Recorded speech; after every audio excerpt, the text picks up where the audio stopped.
My tips for living alone and why you should do it.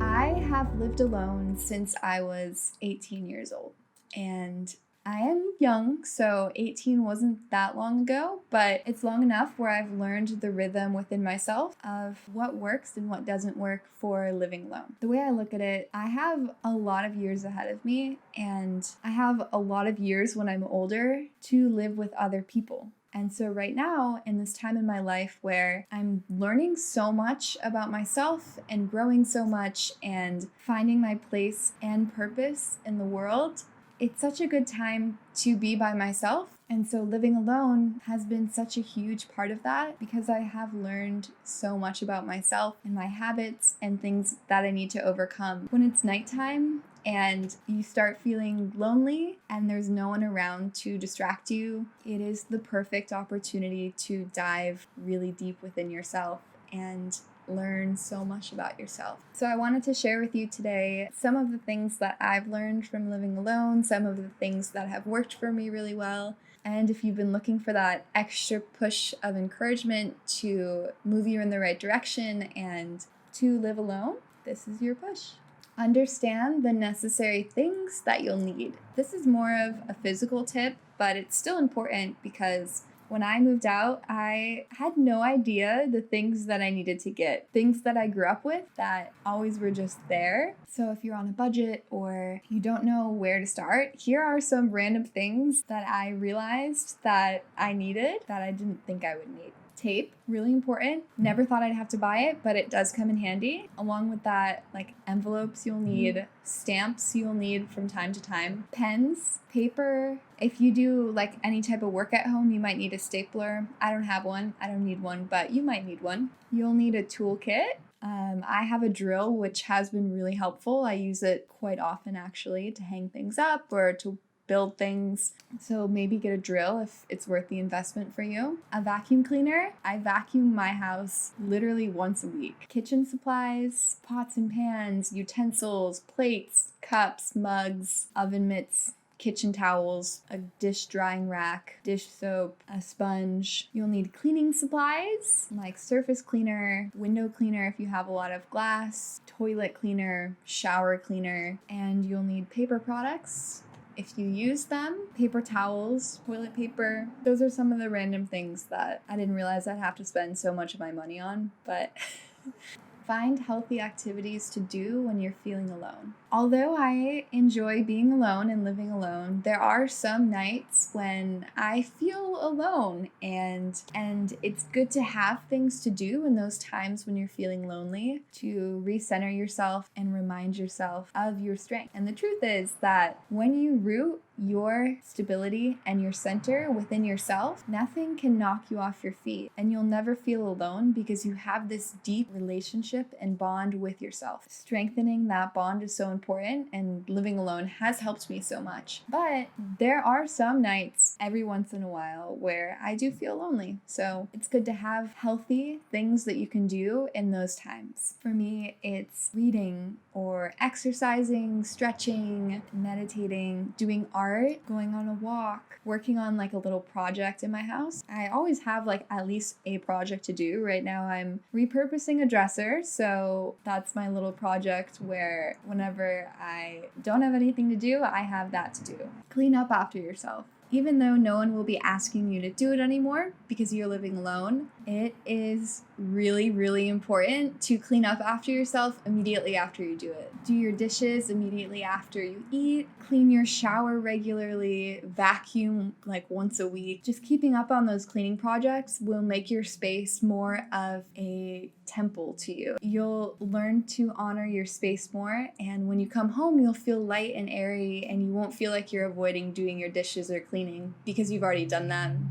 and you have a schedule for doing them. I think that keeping your space clean goes hand in hand with self-love. When you have a messy room, it is so significant of something that you're avoiding. Like, you can't just pick up your clothes and put them away. You can't put them away right after you get dressed. It's so indicative of the fact that you're not giving yourself enough time, because just like we have to take care of ourselves on the inside, we have to take care of our surroundings as well. And when you learn to do that, you will feel so much more free, and your space will feel good to come back to. You won't fear being alone in your home because it'll be this nice little cocoon of love. And my apartment, I just absolutely love it. Treating my apartment well and honoring it has helped me to further my connection with living here and enjoy it so much more. When I lived in Venice, I had an apartment in Venice, and it was like a tiny apartment, and that was my first time living alone, and there I learned a lot about taking care of myself. One time I had this bag of clothes, like a garbage bag full of clothes that I was going to donate, and I just put it next to my bed because I felt like I didn't have time to go drop it off at Goodwill and donate it, so I left it next to my bed. And some time went by,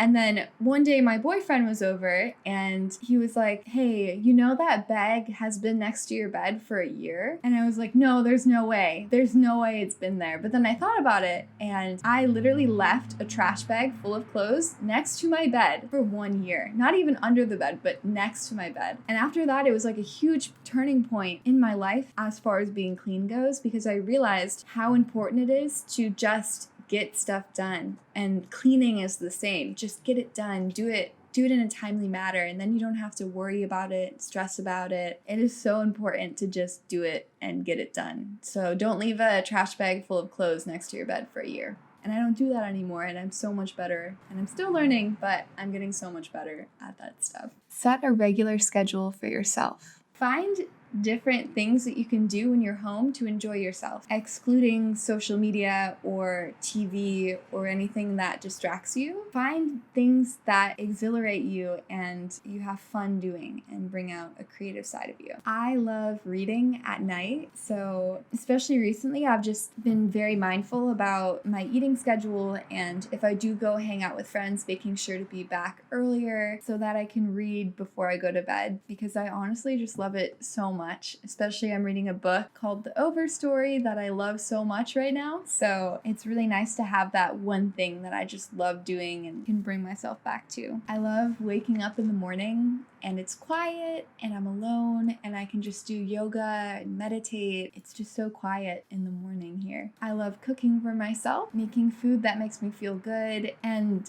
I love that the older I get, the more I understand my body, to the point where now, like, when I first moved out, I would forget to cook until I was hungry, and then I would be hungry and like snack the whole time I was making my food. But now I pretty much know my body schedule. And so I always cook before I'm hungry, and then I can eat at a reasonable time. And just like little things about your schedule that you'll learn from living alone is so nice. And pay attention to those things and set a regular system for yourself, because the regular rhythm of your life will teach you so much. I think sometimes people think of being on a schedule as a confining thing, but I really think that having some sort of schedule and structure for your life is a really great way to break boundaries within yourself. Because, for example, if you have a morning routine like I do, no matter what, I do my morning routine. Even if I'm not feeling it, I always do it. And breaking those barriers of laziness within yourself will teach you so much. So find the schedule and the rhythm of your life within living alone.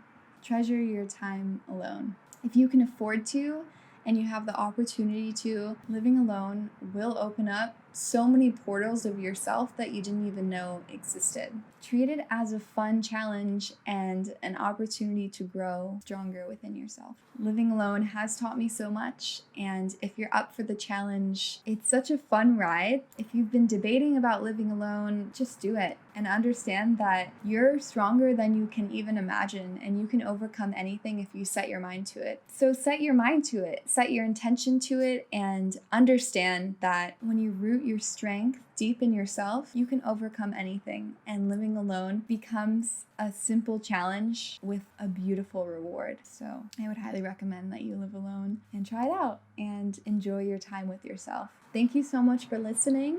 I hope you're doing well and taking care of yourself during this time. Enjoy the rest of your day today.